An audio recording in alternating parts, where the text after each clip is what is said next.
ಹೀಗೆ ಮಾಡೋದ್ರಿಂದ ಟೊಮೆಟೊ ಹಣ್ಣನ್ನು ಎಷ್ಟು ದಿನ ಬೇಕಾದರೂ ಸೂಪರ್ ಫ್ರೆಶ್ ಆಗಿ ಇಡ್ಬೋದು.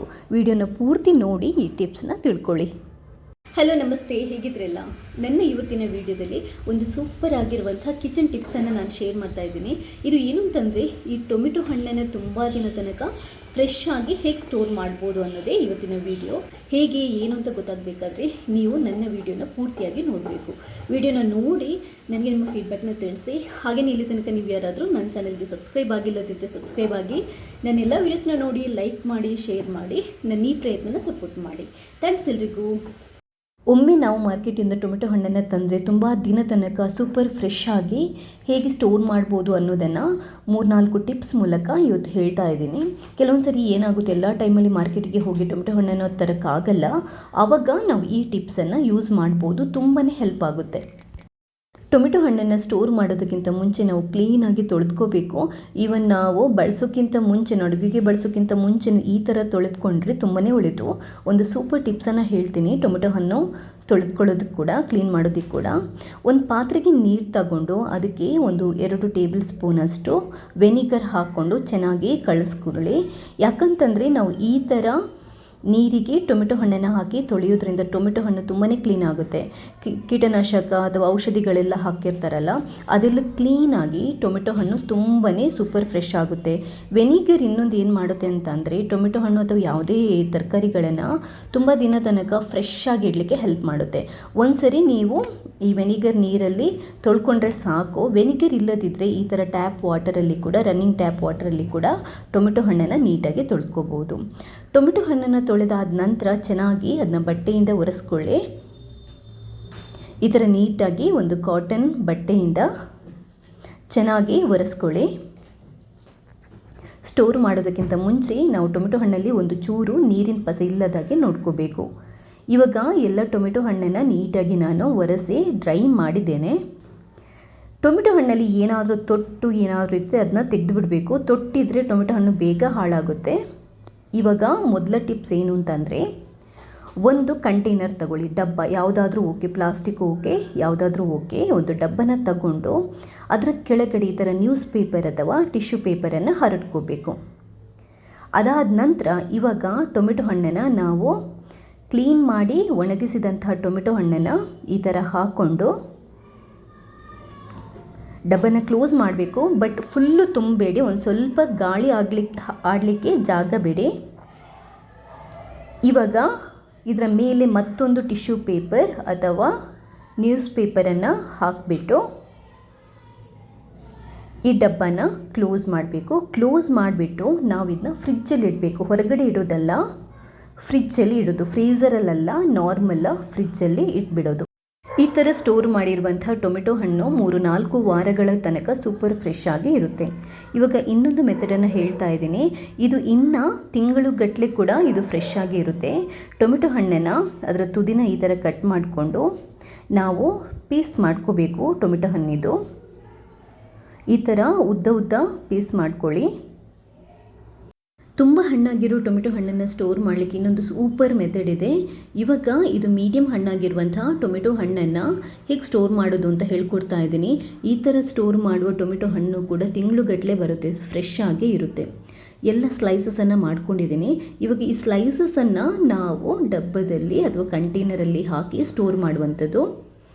ಫ್ರೆಶ್ ಟೊಮೆಟೊ ಸ್ಲೈಸಸನ್ನು ಒಂದು ಡಬ್ಬದಲ್ಲಿ ಹಾಕ್ಕೊಳ್ಳೋಣ. ಯಾವ ಥರ ಡಬ್ಬ ಅಂತಂದರೆ, ಈ ಥರ ಕಂಟೈನರ್ ತಗೋಬೋದು. ಪ್ಲಾಸ್ಟಿಕ್ ಇರ್ಬೋದು, ಟಿನ್ ಇರ್ಬೋದು, ಮೆಟಲ್ ಇರ್ಬೋದು. ಕ್ಲೀನ್ ಆಗಿರುವಂಥ ಒಂದು ಕಂಟೈನರನ್ನು ತಗೊಳ್ಳಿ. ಕಂಟೈನರನ್ನು ತಗೊಂಡು ಮನೇಲೊಂದು ಪ್ಲಾಸ್ಟಿಕ್ ಶೀಟ್ ಇದ್ದರೆ, ಅಂಗಡಿಯಿಂದನೂ ತಂದರೂ ಓಕೆ, ಅಥವಾ ಮನೇಲಿದ್ದ ಪ್ಲಾಸ್ಟಿಕ್ ಶೀಟ್ ಕೂಡ ಓಕೆ. ಅದನ್ನ ಚೆನ್ನಾಗಿ ತೊಳೆದು ಡ್ರೈ ಮಾಡಿ ಕಟ್ ಮಾಡಿಬಿಟ್ಟು ಈ ಥರ ಡಬ್ಬಕ್ಕೆ ಹಾಕ್ಕೊಳ್ಳಿ. ಈ ಥರ ಹಾಕ್ಕೊಂಡು ಇವಾಗ ಇದಕ್ಕೆ ನಾವು ಟೊಮೆಟೊ ಸ್ಲೈಸಸನ್ನು ಒಂದೊಂದಾಗಿ ಜೋಡಿಸ್ಕೋಬೇಕು. ತುಂಬ ಒತ್ತಿ ನೀವು ಜೋಡಿಸ್ಕೋಬಾರ್ದು. ಸ್ವಲ್ಪ ಗಾಳಿ ಆಡೋಕ್ಕೆ ಸ್ಪೇಸ್ ಇರೋ ಥರ ಈ ಥರ ಜೋಡಿಸ್ಕೊಂಡು, ಇನ್ನು ಡಬ್ಬದಲ್ಲಿ ಜಾಗ ಇದೆ ಅಂತಂದರೆ ಇದಕ್ಕೆ ಮತ್ತೆ ಒಂದು ಪ್ಲಾಸ್ಟಿಕ್ ಶೀಟ್ ಮೇಲ್ಗಡೆಯಿಂದ ಈ ಥರ ಹಾಕಿಬಿಟ್ಟು ಇನ್ನೊಂದು ಲೇಯರ್ ನಾವು ಟೊಮೆಟೊ ಹಣ್ಣಿನ ಸ್ಲೈಸಸನ್ನು ಜೋಡಿಸ್ಕೋಬಹುದು. ಈ ಡಬ್ಬದಲ್ಲಿ ಜಾಗ ಇದಾದ್ರಿಂದ ನಾನು ಮತ್ತೊಂದು ಲೇಯರ್ ಟೊಮೆಟೊ ಹಣ್ಣಿನ ಸ್ಲೈಸನ್ನು ಹಾಕಿಬಿಟ್ಟು ಜೋಡಿಸ್ಕೊತಾ ಇದ್ದೀನಿ. ನೋಡಿ, ಡಬ್ಬ ಫುಲ್ ಆಗಿದೆ. ತುಂಬ ಒತ್ತಿ ನೀವು ಟೊಮೆಟೊ ಹಣ್ಣನ್ನು ಹಾಕೊಳ್ಳೋದು ಬೇಡ. ಇವಾಗ ಮೇಲ್ಗಡೆ ಮತ್ತೊಂದು ಪ್ಲಾಸ್ಟಿಕ್ ಶೀಟನ್ನು ಹಾಕಿಬಿಟ್ಟು ಈ ಡಬ್ಬನ್ನು ಕ್ಲೋಸ್ ಮಾಡೋಣ.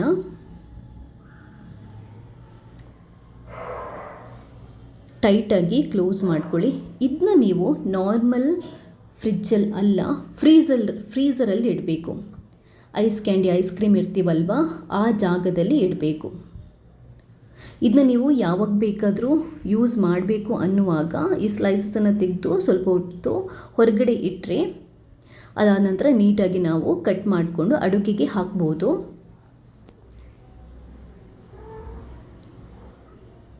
ನೋಡಿ, ಟೊಮೆಟೊ ಹಣ್ಣು ಸಿಗದ ಟೈಮಲ್ಲಿ ನಾವು ಈ ಥರ ಸ್ಟೋರ್ ಮಾಡೋದ್ರಿಂದ ತುಂಬಾ ಹೆಲ್ಪ್ ಆಗುತ್ತೆ.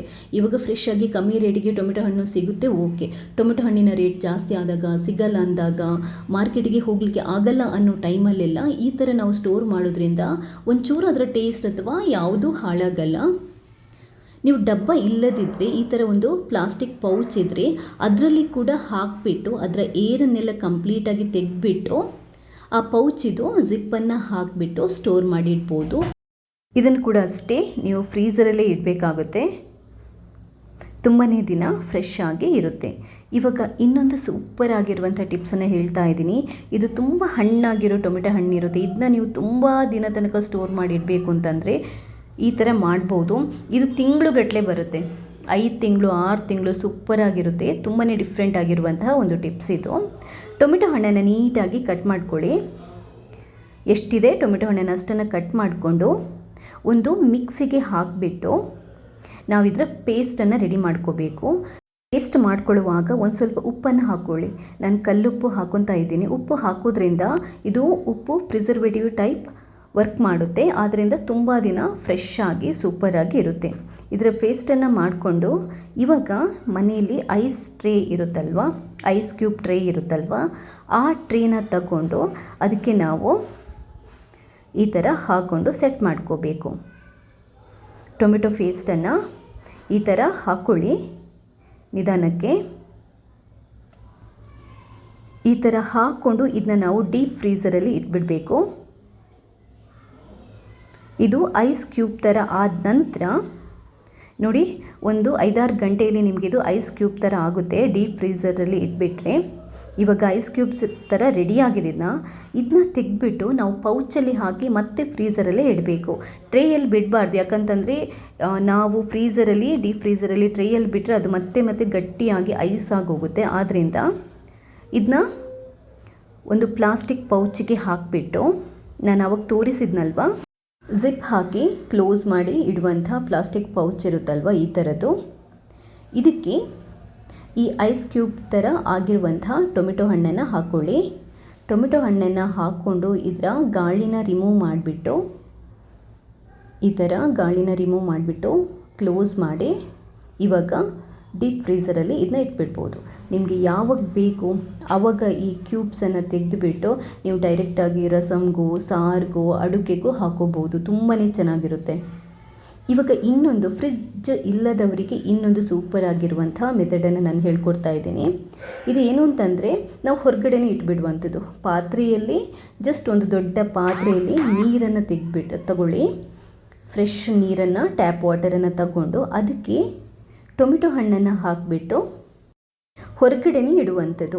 ಈ ನೀರಿಗೆ ಸ್ವಲ್ಪ ಒಂದು 4-5 ಡ್ರಾಪ್ಸ್ ವೆನಿಗರ್ ಹಾಕೋಬೋದು. ವೆನಿಗರ್ ಹಾಕೋದ್ರಿಂದ ಟೊಮೆಟೊ ಎಷ್ಟು ದಿನ ಬೇಕಾದರೂ ಫ್ರೆಶ್ ಆಗಿರುತ್ತೆ. ಈ ನೀರನ್ನು ನೀವು ಆವಾಗವಾಗ ಚೇಂಜ್ ಮಾಡ್ತಾ ಇರ್ಬೋದು. ಅಂದರೆ 1-2 ದಿನಕ್ಕೊಂದ್ಸರಿ ಈ ನೀರನ್ನು ಚೇಂಜ್ ಮಾಡಿಬಿಟ್ಟು ಫ್ರೆಶ್ ವಾಟರ್ ಹಾಕಿ ಮತ್ತೊಂದೆರಡು ಡ್ರಾಪ್ಸ್ ವೆನಿಗರ್ ಹಾಕಿಬಿಟ್ಟಿಟ್ರೆ ತುಂಬಾ ದಿನ ಫ್ರಿಡ್ಜ್ ಇಲ್ಲದಿದ್ದರೂ ಕೂಡ ನಾವು ಟೊಮೆಟೊ ಹಣ್ಣನ್ನು ಫ್ರೆಶ್ ಆಗಿ ಸ್ಟೋರ್ ಮಾಡಿ ಇಡ್ಬೋದು. ನೋಡಿದ್ರಲ್ಲ, ಟೊಮೆಟೊ ಹಣ್ಣನ್ನು ನಾವು ಫ್ರೆಶ್ ಆಗಿ ತುಂಬಾ ದಿನ ಸೂಪರ್ ಫ್ರೆಶ್ ಆಗಿ ಇಡಬೇಕು ಅಂತಂದರೆ ಎಷ್ಟೊಂದು ಈಸಿ ಟಿಪ್ಸ್ ಇದೆ ಅಂತ. ಯಾವುದನ್ನು ಬೇಕಾದರೂ ನೀವು ಫಾಲೋ ಮಾಡ್ಬೋದು. ನನ್ನ ಇವತ್ತಿನ ಈ ವಿಡಿಯೋ ನಿಮಗೆಲ್ಲರಿಗೂ ಇಷ್ಟ ಆದರೆ ಲೈಕ್ ಮಾಡಿ, ಶೇರ್ ಮಾಡಿ. ಹಾಗೆಯೇ ಇಲ್ಲಿ ತನಕ ನೀವು ಯಾರಾದರೂ ನನ್ನ ಚಾನೆಲ್ಗೆ ಸಬ್ಸ್ಕ್ರೈಬ್ ಆಗಿಲ್ಲದಿದ್ದರೆ ಸಬ್ಸ್ಕ್ರೈಬ್ ಆಗಿ ನನ್ನ ಎಲ್ಲ ವೀಡಿಯೋಸ್ನ ನೋಡಿ ಲೈಕ್ ಮಾಡಿ, ಶೇರ್ ಮಾಡಿ. ನನ್ನ ಈ ಪ್ರಯತ್ನನ ಇದೇ ಥರ ಸಪೋರ್ಟ್ ಮಾಡ್ತಾನೆ ಇರಿ. ಥ್ಯಾಂಕ್ಸ್ ಎಲ್ರಿಗೂ.